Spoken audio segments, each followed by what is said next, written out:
HN dan Suwandana STMSC PhD, lahir di Lebak pada tanggal 12 Februari 1973. Saat ini menjabat sebagai Widhi Suara Ahli Utama pada Badan Pengembangan Sumber Daya Manusia daerah Provinsi Banten.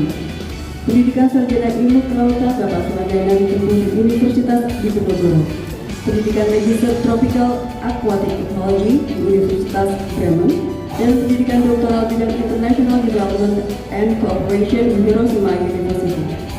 Diklat teknis maupun struktural yang pernah diikutinya antara lain Unit for Presentation, Public-Private Partnership, Diklat Perjabatan Pola Baru, Diklat tingkat 3 dan sertifikat. Sebelum menjabat sebagai Widhi Suara, Bapak Suwandana pernah menjabat sebagai Kepala Seksi Konservasi Pesisir dan Pulau-Pulau Kecil pada Dinas Kelautan dan Perikanan Provinsi Banten.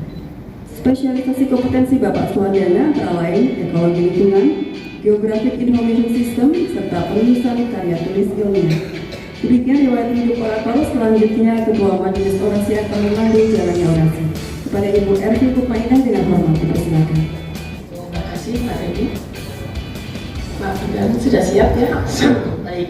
Kepada orator Saudara Haji Endan Suwandana STMSC PhD disilakan dalam waktu kurang lebih 15 menit. Terima kasih Bu Ketua Majelis. Assalamualaikum warahmatullahi wabarakatuh. Waalaikumsalam. Salam sejahtera untuk kita semua. Yang terhormat Ibu Ervi Mutmainah SSMA, Ketua Kepala Pusat Pembinaan Jabatan Fungsional Bidang Bangkom ASN sekaligus Ketua Majelis Orasi. Kepada yang terhormat Analisis Kebijakan Ahli Utama Bapak Teguh Wijanarko MPA, yang terhormat Al Ustadz Dr. Lalu Henry Yujana SE AK CAMM, yang terhormat Bapak Untung Saritomo Esos SHMSI, Bapak Ibu Orator Gelombang 2 tahun 2023, hadirin yang berbahagia. Puji syukur kehadirat Allah Subhanahu wa Ta'ala yang telah memberikan kesempatan kepada saya untuk menyampaikan orasi ilmiah pada hari yang berbahagia ini dengan judul Inovasi Kurikulum, Silabus, dan Desain Pelatihan KTI bagi Jabatan Fungsional dengan Metode Terbalik. Salawat dan salam semoga selalu tercurah kepada Nabi Muhammad SAW. Bapak, Ibu, Ketua dan anggota Majelis Orasi dan hadirin yang berbahagia. Hari ini adalah salah satu hari dalam hidup saya yang paling membahagiakan diri saya. Karena pada hari ini saya diberikan kesempatan oleh Allah Subhanahu wa Ta'ala untuk menceritakan perjalanan karir saya, khususnya perjalanan ilmiah, sampai saya dapat berdiri di forum ilmiah yang sangat terhormat ini, yaitu sebuah forum yang setara dengan orasi ilmiah guru besar di perguruan tinggi maupun di lingkungan peneliti. Perjalanan ilmiah saya yang akan saya ceritakan ini dan kemudian ditulis dalam bentuk laporan penelitian merupakan best practice dalam karir saya sebagai Widhi Suara. Karena memang sejatinya kegiatan orasi ilmiah adalah kegiatan pengakuan atas capaian ilmiah seseorang dalam bidang tertentu secara konsisten dan kontinu selama karirnya sampai dia berhak mendapatkan gelar kehormatan utama, baik sebagai peneliti utama, Widhi Suara utama, guru besar dan sebagainya pada bidang spesifikasinya. Perjalanan ilmiah saya dimulai ketika saya baru saja menyelesaikan pendidikan doktoral dan ingin menempuh jalur profesi Widhi Suara yang saya yakini akan menjadi profesi yang tepat untuk saya. Saya menjadi Widhi Suara di penghujung tahun 2013, tepatnya 1 Desember 2013, di mana tentunya kegiatan diklat pada bulan tersebut telah selesai dilaksanakan. Maka kesempatan 1 bulan itu saya manfaatkan untuk mengkaji dan mempersiapkan apa yang dapat saya perbuat untuk profesi yang baru ini. Hasil pengamatan selama 1 bulan itu saya menyimpulkan bahwa profesi Widhi Suara harus segera memiliki jurnal ilmiah online berbasiskan OJS. Maka tidak menunggu lama, tepat 30 hari setelah saya menjadi Widhi Suara atau tepatnya pada tanggal 1 Januari 2014, saya menerbitkan jurnal Lingkar Widhi Suara sebagai jurnal online Widhi Suara pertama di Indonesia. Saat itu belum ada satupun asosiasi profesi Widhi Suara, bahkan lembaga diklat baik kementerian, lembaga maupun daerah yang memiliki jurnal ilmiah online. Semua jurnal yang terbit saat itu baru sebatas jurnal cetak yang sebenarnya harus segera bermigrasi ke jurnal online sesuai dengan ketentuan akreditasi yang diterbitkan oleh LIPI saat itu. Majelis Orasi dan hadirin yang berbahagia, selain menerbitkan jurnal Lingkar Widhi Suara pada tahun 2014 itu, juga saya dipercaya oleh teman-teman untuk menjadi Ketua Ikatan Widhi Suara Indonesia Provinsi Banten. Dan sebagai gebrakan awal, maka kami menggelar pertemuan ilmiah tahunan nasional atau PITNAS Widhi Suara. Event Pitnas itu ternyata menjadi Pitnas pertama yang pernah dilaksanakan oleh Asosiasi Profesi IWI di daerah. Sebelumnya, Pitnas hanya dilaksanakan oleh pengurus pusat IWI di Jakarta. Sampai dengan saat ini, IWI Provinsi Banten tentunya berkat dana dari BPSD Provinsi Banten telah melaksanakan 5 kali Pitnas, dan ini merupakan jumlah penyelenggaraan Pitnas terbanyak yang pernah diselenggarakan oleh Asosiasi Profesi Widya Suara di daerah. Bahkan Pitnas yang kelima itu dilaksanakan dengan format seminar internasional, di mana seluruh makalah, presentasi, dan diskusi dilaksanakan dalam bahasa Inggris dengan mengundang keynote speakers dan ekspatriat asing yang bekerja di lembaga dunia di Jakarta. Seminar internasional itu menjadi seminar internasional pertama dan satu-satunya sampai dengan saat ini yang pernah diselenggarakan oleh Widya Iswara.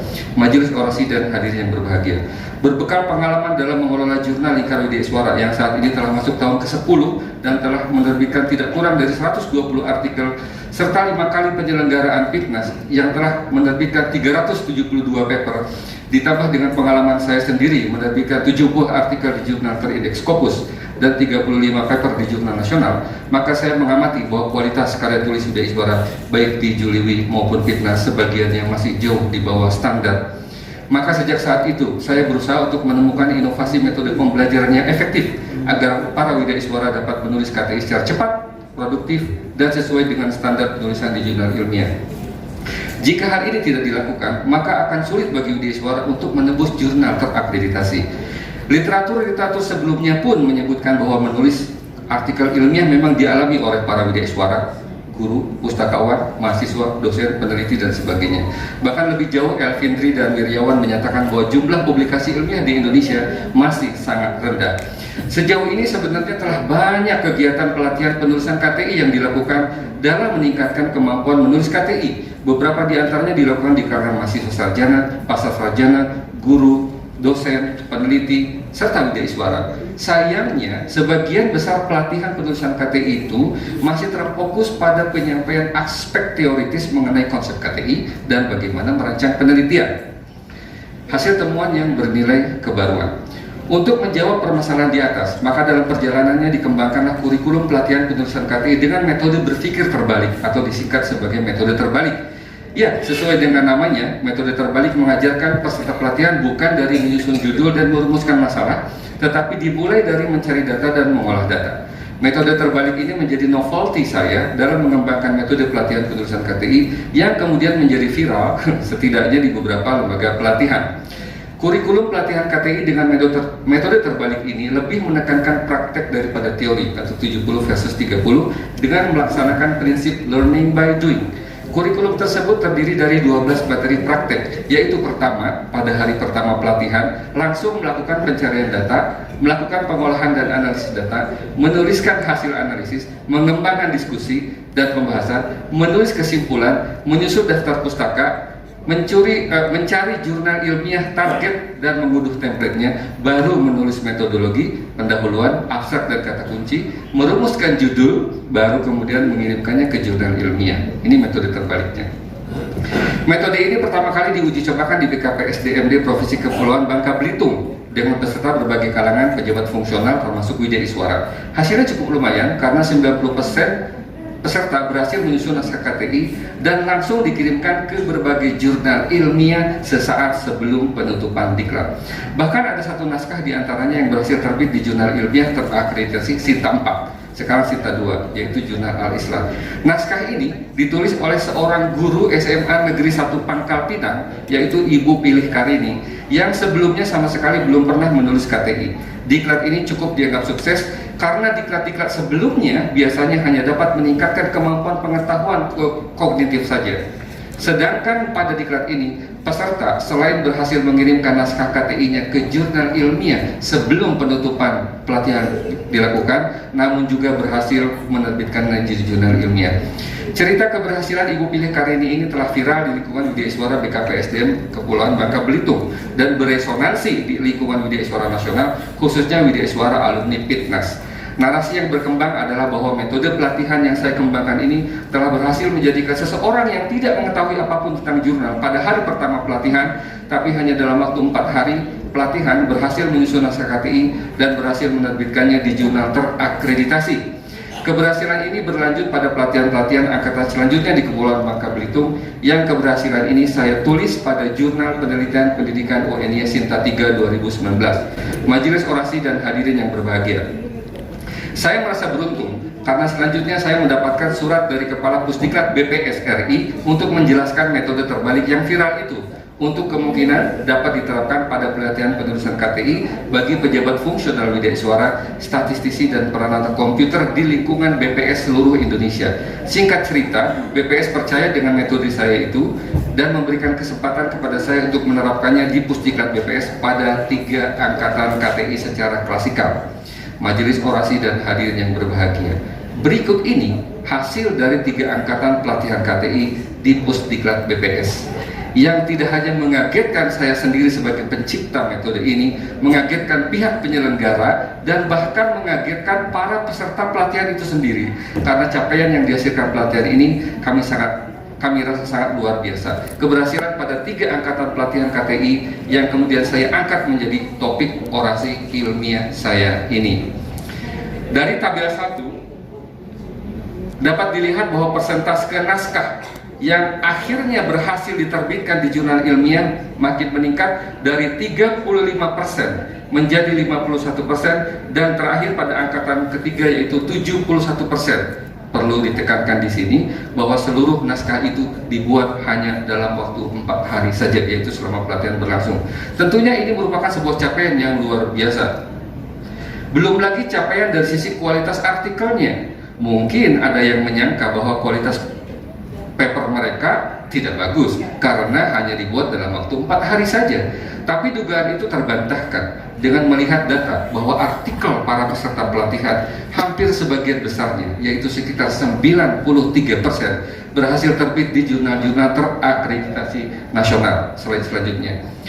Mulai dari Sinta 6 sampai dengan Sinta 2. Sejauh ini capaian ini tentu belum pernah terjadi pada pelatihan KTI di instansi manapun.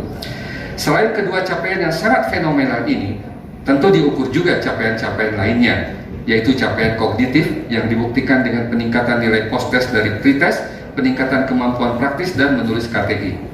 Bahkan beberapa tahun, 3 tahun setelah pelatihan, lebih dari 50% alumni telah berhasil menerbitkan KTI dengan tambahan, yaitu 1, 2, 3, bahkan ada yang lebih dari 3 paper. Next, selanjutnya. Next lagi. Ya, ini adalah 3 tahun kita lakukan survei sesuai dengan permintaan Pak Aswad yang waktu itu menjadi orasi tertutup saya, majelis orasi, itu lebih dari 3 paper tambahan dengan menggunakan metode terbalik.